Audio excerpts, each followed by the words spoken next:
All right. We are back for the morning check-in, and hopefully this stream goes better than the previous one, but technical issues, there's still things to iron out. But other than that, we're here. Want to be short, concise, straight to the point, give you some good news and some noise in between, and yeah, make this worth your while. So hope everyone's doing well. Apologize for the technical issues, but I'm still, still trying to get better. So we will do the best we can and make this worth your while. So for those who are tuned in or watching the replay, either one, let me know if the audio and visuals come in so you guys can hear me.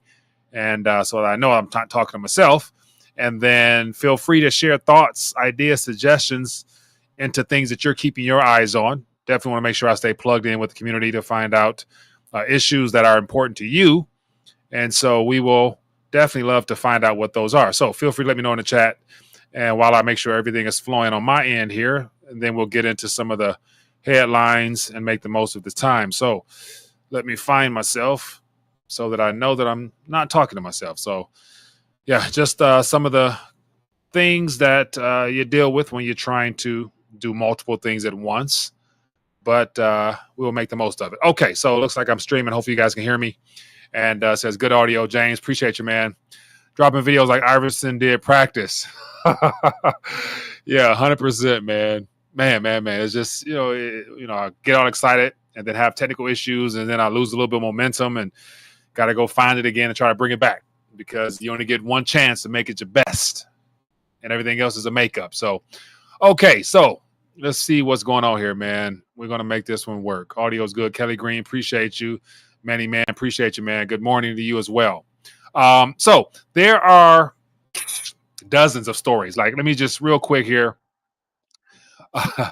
I have more stories than I'm going to get to, but at the RTD news page is where you can find all the headlines we're going to touch on. And so, they're literally, as far as headlines that's worth touching on, let me see here. We got maybe 20 to 25 different headlines, of which I'm not going to touch on many of them. I'm going to focus on the ones at the very top. And those are the ones that I put at the top for the purpose of touching on, and they are the most pressing. And so let me get myself situated here, and let me keep going. I got more articles here. Okay, yeah. So let me refresh this, because I'm not even seeing what I really want to see. So it looks like, man, let me make sure I'm good to go here, because yeah, give me a second here, man. Bear with me, people. Let me load my page here, because I have the primary subjects I want to touch on, and they're not at the top of the page. So yeah, let's get this going, man. Let me refresh my page here so I can get these headlines up to you guys, so we can talk about the pressing things, which happens to be Anthony Bessent and his admission of the fact that we are in a recession. We've been in a recession. And of course, they're pointing the blame on the Biden regime and how they were padding the stats, fudging the numbers, which allow for them to get out of office and basically hand over a deteriorating economy to the Trump administration. And at the end of the day, it doesn't take a rocket scientist to realize the only options we have, really, and that's basically the lower rates and begin the printing press again. And so we'll see how all this plays out. But once I refresh my screen so I can get the latest articles I want to touch on, and we can go from there. Man. So this is not typically how I like to start off, but I have to deal with issues as they come and do the best I can. But now the screen doesn't want to load. So it's like, wow, one thing after the next. Okay, let's see if we can get some here. And I'm gonna go through all this, man, and just lay it out straight to you and keep going. So we're gonna just on the fly improvise, keep moving, because I don't want to waste anybody else's time. I want to give this to you straight. So let's get into the news, man. All right, so RTD.news, links in the description. Everything we're going to touch on, you can find it down there, but I'm going to jump right into the headlines, not waste any time.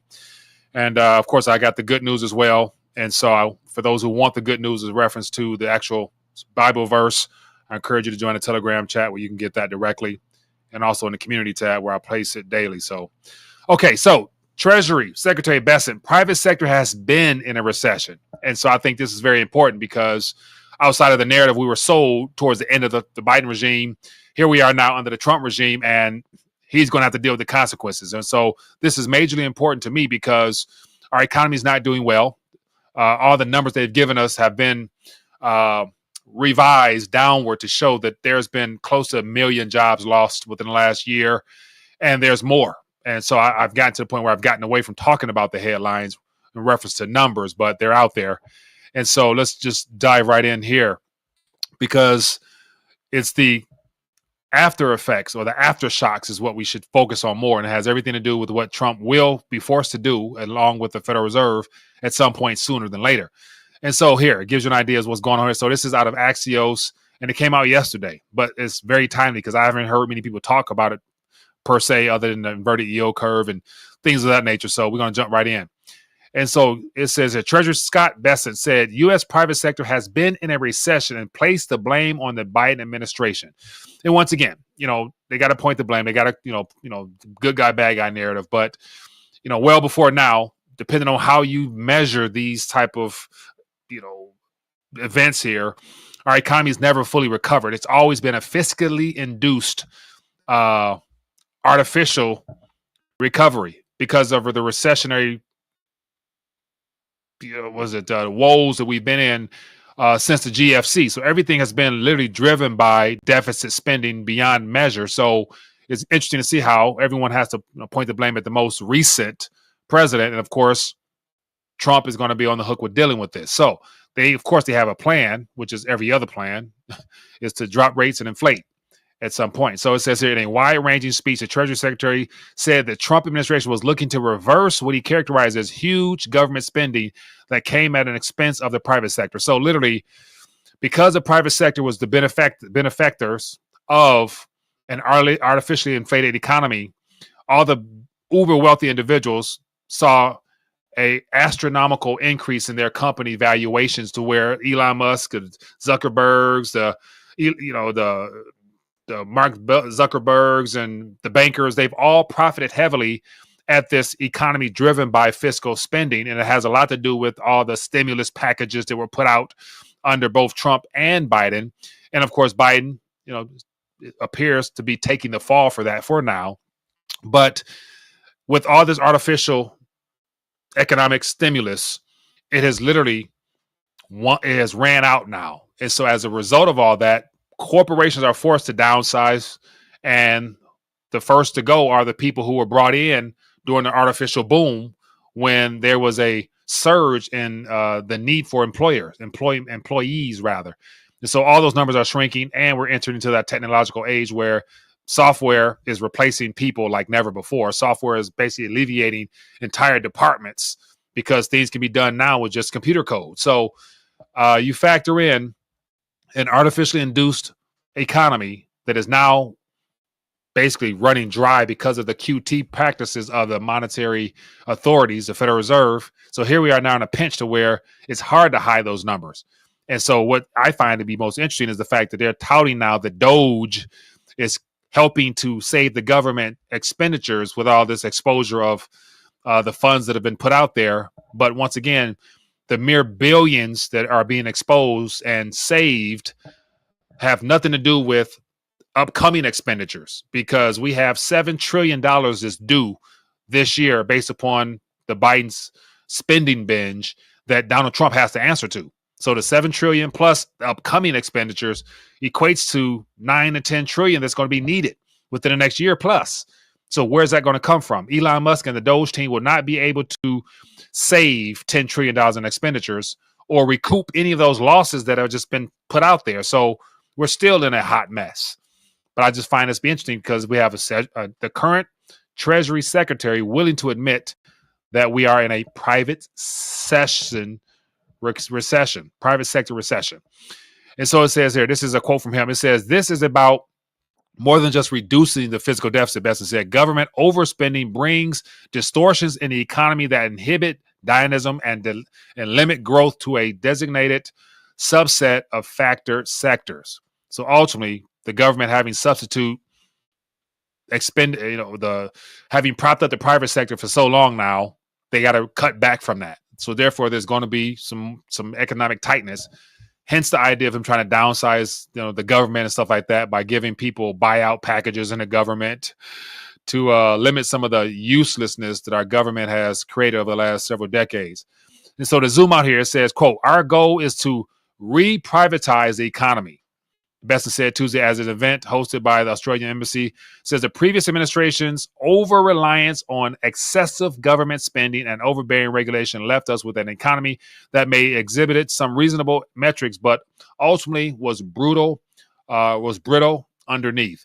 He said that the private sector has been in a recession with jobs growth concentrated in government, education, and healthcare sectors. So literally, government, education, and healthcare are the three leading industries that the United States government has propped up over the last several decades to the point where it's become a monster that's unsustainable. So they're forced to cut back from those sectors there. Therefore, it puts the free market or lack thereof in a very tight pinch because the private sector is not hiring or in need of as many bodies as it once needed. So where will this all head, in my personal opinion, is the fact we're going to see a continual reshifting and rebranding of the labor market just because we're still in a sector consumption-driven economy, but yet robotics and AI literally is going to chip away at that more and more and more, so where the government is going to be in a very tight pinch because no matter what they try to do, the average person who will be the victim of this new shift will be on the outside looking in. So therefore, Donald Trump is going to be in need of some type of stimulant for the average person. And hence the idea of universal basic income. Because if people are not able to work and a lot of job sectors are downsizing and not in need of employees, of course, there'll be some new opportunities to come about, but there'll be a lot more people unemployed than there will be people that are employable into this new economy we're heading into. So this recessionary admission by the current Treasury Secretary says a lot to me because we are only 1 month into this new administration and overall nothing looks rosy and peachy and fuzzy as if like it's something that's going to make America great again because without the labor market, i.e. the manufacturing core, which we don't really have yet, even though Apple's talking about investing money in the U.S., opening up a plant and stuff like that. But once again, that's all based upon consumption because Apple only builds products that people don't really necessarily need. People don't need a new iPhone once a year or a new Apple computer once a year. And so a lot of that production of goods is unnecessary, in my opinion. So until we get back to actually producing everything that we consume on a day-to-day basis, whether it be, clothing, shoes, stuff that just around your house, as long as everything in your house says made in China, we're still in trouble. And so this is just something that we will find out more about. But the final outcome of this admission of a recession will only lead Donald Trump and Jerome Powell colliding more so on their future policies because Donald Trump made it clear he needs and wants Jerome to cut. But cut is an admission of market catastrophe. And then it only stimulates, and the benefactors of that will be the uber wealthy, those who have assets, because they'll be the ones that receive the most benefit from this MAGA wealth effect that I love to refer to. So keep an eye on that, but it is something that we will deal with that. We will have to deal with the consequences of all this monetary malfeasance. And then if it doesn't get worse from that, here's something else that is very concerning. Not only are we in a admitted recession, we have a politician coming out talking about needing to add a new type of bill that pays homage to Donald Trump. And so we have a piece of legislation that talks about a $250 Trump bill. So no matter if we got, 5, 10, 20, 50, 100, they talking about skipping past the 200 bill and go right to a $250 bill. So could you imagine them adding a new bill, whether it be just a commemorative note or something that circulates? I don't know how that would be, But to me, that is a direct admission of the failure of our leaders to manage our financial dealings, because you only see note increases of this magnitude in failing economies where it's basically gone belly up. You don't see this for a reserve currency. And so this leads me to wonder, like, have our government officials already forfeited or they've already given in to the idea that, we're losing or have lost the reserve status of our currency? Because by adding an additional note on top of the 5 we have, or was it 6 we have, to me is an admission of the forfeiture of our reserve status, because every nation will see this and it'll even speed up the de-dollarization race if they were to come out with a $250 bill. And so this is the type of behavior you see in banana republics, when the currency is no longer able to purchase anything and they want to make it appear as if they're trying to help the people by giving higher denominations. And so, just as a heads up, a couple years ago, I created these artificial notes here. This is before Trump's presidency. But I'm like, if we were to go to a situation where they added more notes into circulation, then typically they just add an extra 0. So I had some little fake notes added up.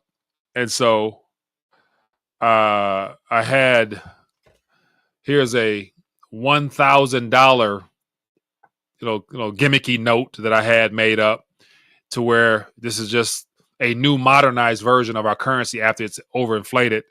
And then I have the $2,000 note. And then I have the $5,000 note.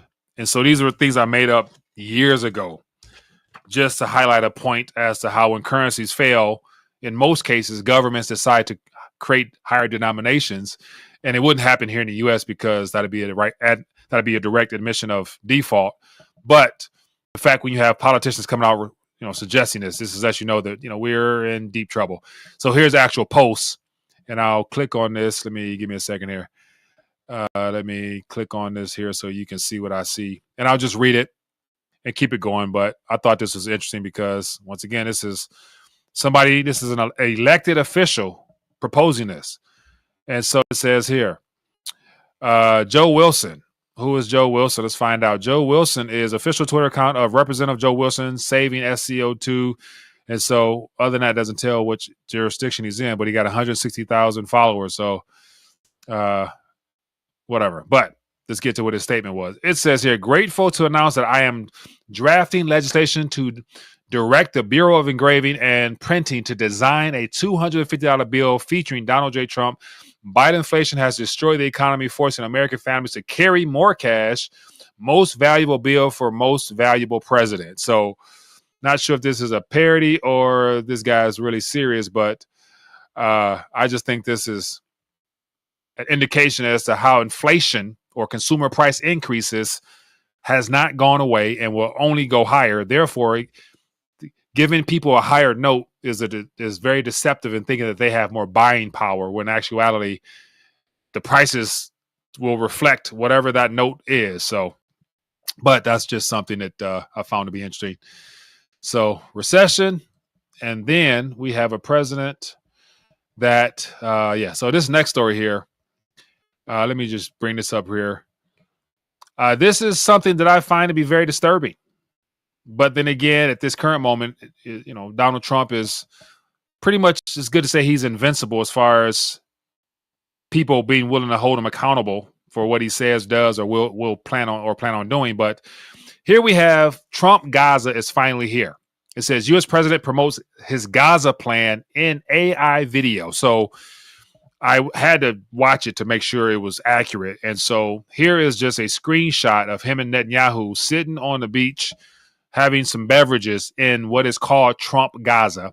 And this came out today, and it was brought to us by CTV News, which is a Canadian news source. But it just basically talks about the sincerity of Donald Trump and his desire to move forward with his Make Israel Great Again initiative. and it's starting with Gaza. And so these are some screenshots from the video clip here. But once again, this is something that people were very disturbed about. You have in the video, and of course this is AI, but the president putting this on his social media account. So you have what looks like two men with beards belly dancing. And mind you, this is AI created, so there is room for flaws, but you don't put this on a presidential social media account unless like you don't give a damn, basically, like, because at this point Trump can do whatever he wants and there's nothing that we can do about it. So if he completely went 180 and went rogue, there's nothing you can do about it. So I'd encourage people, if you haven't, let me just click on this and I'll play the video here. So as of right now, this was posted last night. It has 13,000 views, 4,000 retweets. And the people most people here are just pure Trump enthusiasts. Like Trump could do no wrong. And most people usually comment that way. But under this video here, there's a lot of people upset, and rightfully so. But I'll play through it. You won't be able to hear it. Or let me see. I'll just play through it because that's the most important part. So just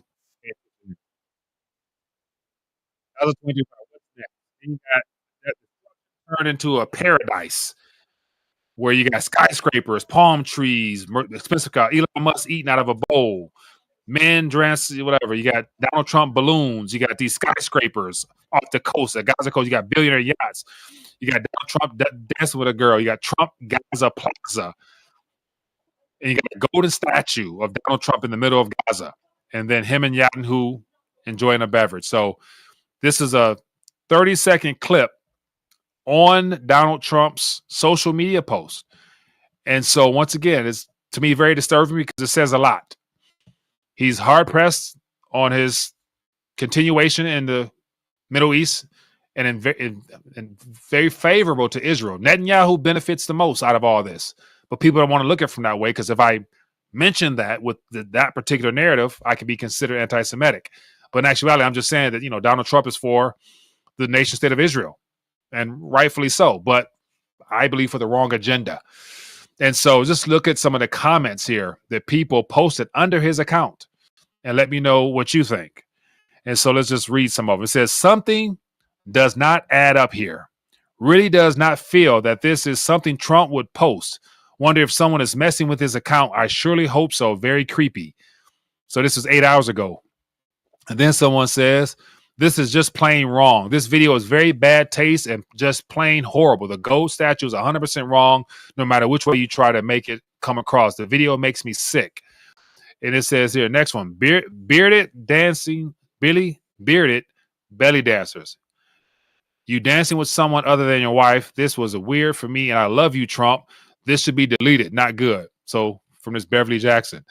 How horrible. The golden statue is frightening. Reminds me of the Antichrist. Please don't forget that this is not pleasing to God. This feels all wrong and actually makes me sick. I have supported you since day one, but this is filth. There is no God in this. And it goes, I'm sure it goes on and on and on. So these are MAGA supporters, man. These are people who voted him in to make America great again. But, he also vowed to make Israel great again, too. So you have to live with that. So long as you're okay with, him giving us the illusion that our country is going to be better off in the end, then, what can you say? Nothing. He's the boss.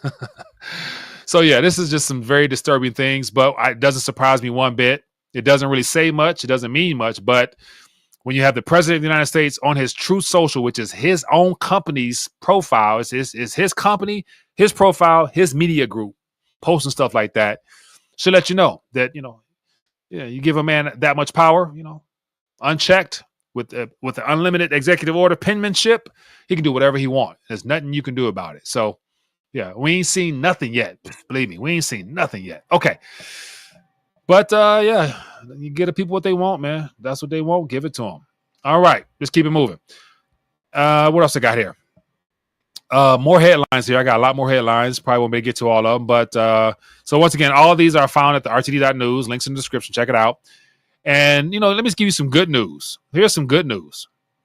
My man JP Cortez sent me this link, and I thought I would share it with you guys. But Wyoming enacts law to establish a strategic gold reserve. So this is good news for wealth preservation for the state of Wyoming. Outside of all the Bitcoin reserve acts and stuff like that, you got 20 something states wanting a Bitcoin reserve. Bitcoin is, it's going to succeed because the reset will go unhindered. Bitcoin is a part of the reset. So for everybody who don't know, now you know. If Bitcoin fails, so does the reset. But most people are more interested in their pockets than they are, future generations. So once again, can't get mad at them for that. They will get what they want. But this is some good news. It says here, a groundbreaking bill to establish a strategic gold reserve has just become law in Wyoming. It says, as known as a Wyoming Gold Act, requires Wyoming Treasurer to diversify the state's holdings by acquiring no less than $10 million in specie legal tender as part of the state's permanent mineral trust fund. And what was disturbing, it says the government didn't sign off on it, but he approved of it. It said after the bill passed overwhelmingly through both chambers, Governor Gordon, who once held a position at the Anti-Gold Federal Reserve and previously served as state treasurer, today begrudgingly allowed SF 96 to become law without his signature and wrote a letter expressing his personal skepticism about protecting taxpayer funds with a gold allocation. So when I saw that, it's like, he was somewhat concerned about it, but he let it go through and it's official. So they will look to have about 10 million in gold on their balance sheet. So this I'm thinking, like, what could be wrong with a state deciding to save in gold when gold is constitutionally what was supposed to be a part of our monetary our base? But he's skeptical. Why? Is it that he wants to position himself as being for it because it's what the people want, but not really what he wants? Or is it his concern of, like, if he didn't be solely a Bitcoin guy, he would piss some people off and low-key not be reelected? And so there's so much that can go into this, but why wouldn't he be excited and sign off on it and make it official? So it's one of the things where I don't know, but it looks like they're going to acquire 10 million. So 10 million on their balance sheet with this upcoming events that will unfold from this recessionary admission by Bessent. And the response from that will definitely make that gold appreciate, nominally speaking, to where the state will basically be in better position than if they held solely Federal Reserve notes in their bank accounts and or Bitcoin on their balance sheet. Because Bitcoin serves a purpose until this reset is complete. Then the truth about Bitcoin will come out, in my opinion. But it is what it is. So I see somebody say Bitcoin is down right now. Yeah, Bitcoin to 250. Yeah, Bitcoin to go to 1 million or maybe 10 million because it's denominated in a currency that's being destroyed. And so gold is priceless, relatively speaking, to fiat because fiat always go to zero. So it's about the reset. It's about the revaluation. When you start over at zero, gold starts off with a premium because it is worth whatever it will be recalibrated at when that new currency is issued. Bitcoin, they're trying to make it that same way. But unfortunately, I wouldn't hold my breath. But from a speculation standpoint, sure, get your paper. But take that paper and do something with it in the real world. Okay. The truth about Bitcoin is capacity issues. Yeah. And so that's why, Bitcoin, BTC is what Wall Street and those that are controlling this narrative are trying to sell to the masses as being the numero uno, but it's just computer code. And there's 4 versions of Bitcoin. So it's like the mainstream media wants BTC to succeed, where if it was really about protecting yourself, then any of the Bitcoins would be sustainable because they're all limited to 21 million each. Same code with some tweaks, but once again, if it's about wealth preservation, get your metals first, and then everything else on top of that, in my opinion. Okay, a couple more articles here, and then we'll keep it moving. Everybody, I'm sure, got to get to their day. So do I. And just some headlines here. Let me share. It says, new home sales plunge in January as mortgage rates spike. How much federal workers get paid? Trump announces a $5 million gold card to world-class foreigners to pay down the deficit. So offering citizenship for the most part for $5 million. It's like, yeah. I saw Peter Schiff say, why not offer Americans $5 million to get rid of their citizenship altogether, like a flat out $5 million tax. A lot of people who got money would definitely take up that offer. American are experiencing higher prices that could unnerve the Fed. AI data center boom is just job creation bust. So all these data centers popping up are literally more computing capacity to make the large language models stronger, which will also lead to disruption in the workforce, which will leave more people unemployed. So investing in these data centers only enhances and increases the likelihood that people in the service sector will no longer be needed, because computer code can do a lot of things that make man irrelevant. It doesn't make man obsolete, but it makes them in the works sector somewhat obsolete. What else you got? Trump risks backlash with fast law and lose your debt markets. The number one warning sign: capital controls are coming soon, and 3 ways to beat them. Of course, gold, foreign assets, and real estate, or land rather. And so these are just some things. These are more articles that are worth taking a look at for those who are interested. But once again, I just want to connect with you, share what's happening. So we have an admitted recession. We have a president that wants rates to be dropped. And then we have gold and silver that are still being heavily suppressed due to all the manipulation in the markets. So once again, manipulation is your friends. You know what to do, people. Get your weight up. And my new motto, which I'm doing a video, is bet against the Fed, hedge against Trump, and leverage yourself. And so this kind of speaks for itself. So don't trust your government. Don't trust a central banker. Only trust the good Lord above and what he calls and leads you to do, because therein lies your provision if you're in the right place. And that is abiding in the shadow of the Almighty God himself. So, all right, good people. That's all she wrote for today. Sorry about the interruption from the first live stream, but once again, wanted to connect with you. All the resources you need to protect and sustain yourself is in the description. So